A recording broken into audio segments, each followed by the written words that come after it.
I think security is a very fundamental value or state of being for human beings. If you think of what are the most disempowering states in your life, it's the states where you are most insecure, when somebody you deeply love suddenly dies, or when you lose your job.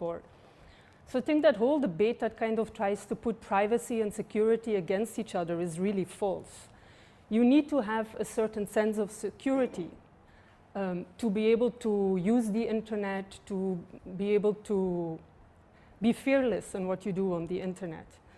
I think the problem with some of the ways in which the current debate is framed is that it makes it sound as if cybersecurity is something that's outside of people. And as a consequence of that, it's something that the state provides on behalf of people, and you just have to believe that whatever they decide is true.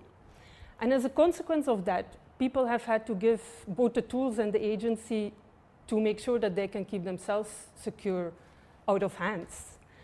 Because cybersecurity is mostly conceptualized like that. It looks as if security online and privacy are opposite to each other. But actually, to be really secure, individuals should have the tools to make those decisions again themselves. And if they have the tools to make those decisions themselves, that means they can also decide how much they want to guard their privacy. So there seems to be a contradiction between the two. It's only because there is a faulty understanding of what cybersecurity means, at least if you approach it from a human rights perspective. Having the cybersecurity debate become more and more important was a real challenge for civil society, I think in part because many of us who are focused on human rights in particular aren't necessarily techies. And so when you have, for example, a conversation with a government bureaucrat and ask questions about the kind of decisions they decided to take, very often they will come up with a very technical answer in response. And then if you don't have that expertise, it's difficult to react. So I think partly the complexity of the cybersecurity issues in a technical sense was a kind of a damper on the enthusiasm of many people to get into this area too quickly. In the meantime, though, I think it's become clear that this is one of the biggest issues in the internet field at the moment. It's also one of the big issues that has been driving the desire for governments to have a bigger role to play in internet governance and to decide more how internet governance, be it globally or nationally, plays out. So it's become an area that's kind of unavoidable now for activists. I think, though, what has happened slowly is that we've come to realize that the first thing, as in most other areas, is actually not the technical details, but still principles.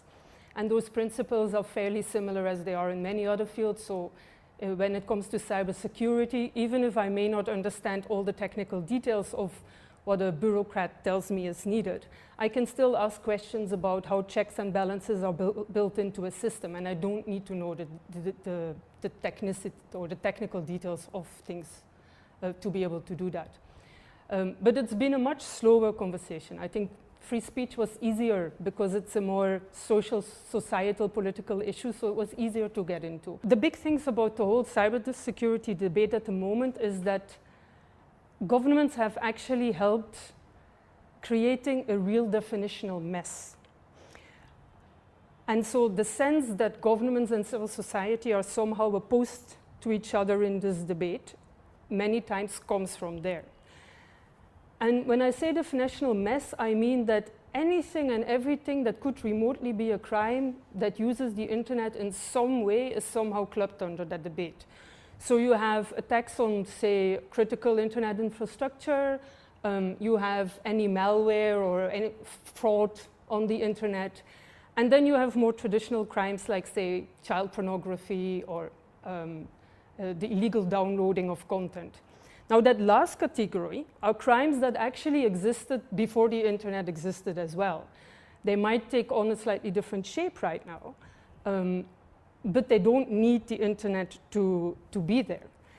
And I think one thing that happened in this whole definitional mess is that we forget that for this last category of crimes, we actually already have solutions in many ways. We've thought through quite a bit what should be our responses to content-related crimes online, etc. And I think the problem is more that governments don't implement the recommendations consistently.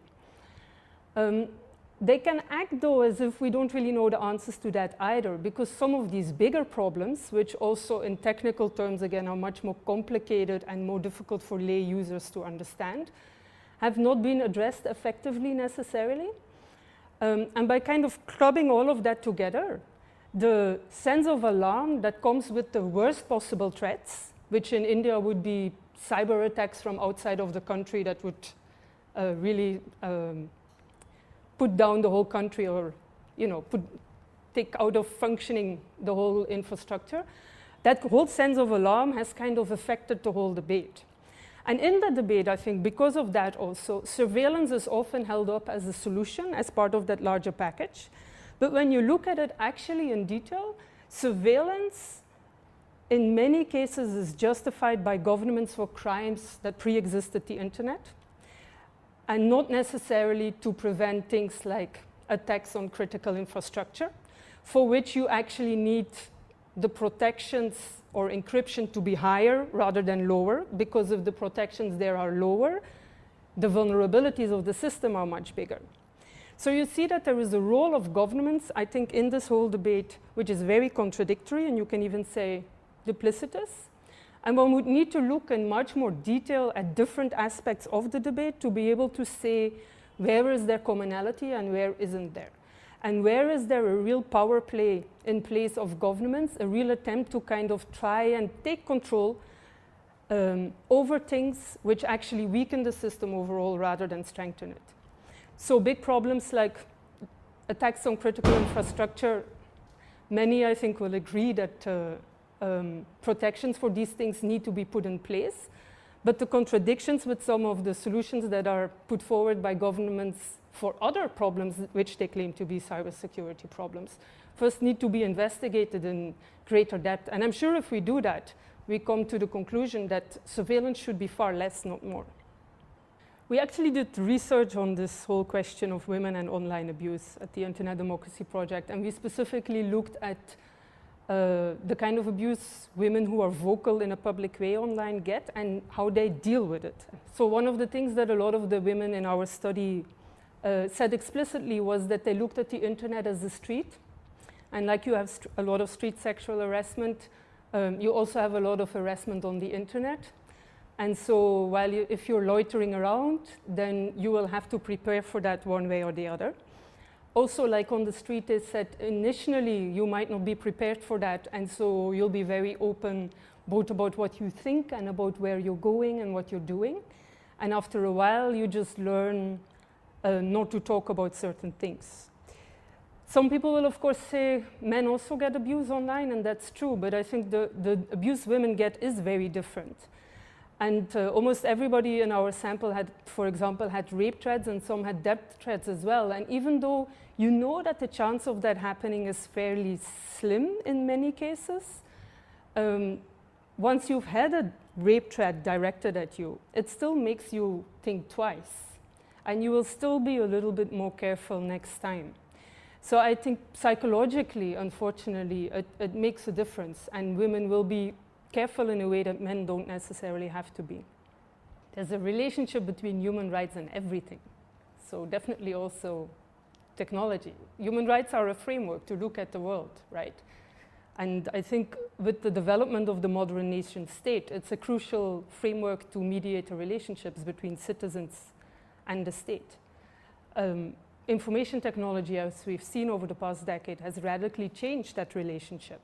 And so the implementation of human rights and a strong protection of human rights has become even more important than before, precisely because of that reason. So this question of whether anonymous speech detracts or enhances free speech, I think in a way is irrelevant. The reason being, it obviously does both. Like we can all see that every day. But people ask the question because they somehow want to hear a judgment on whether that means whether we have to do away with anonymity or not. And that's where I think the irrelevance comes in. If you believe that we need to have a right to privacy, and I define privacy as being able to make a decision yourself on how much you want to reveal, then obviously you need to have a right to anonymity.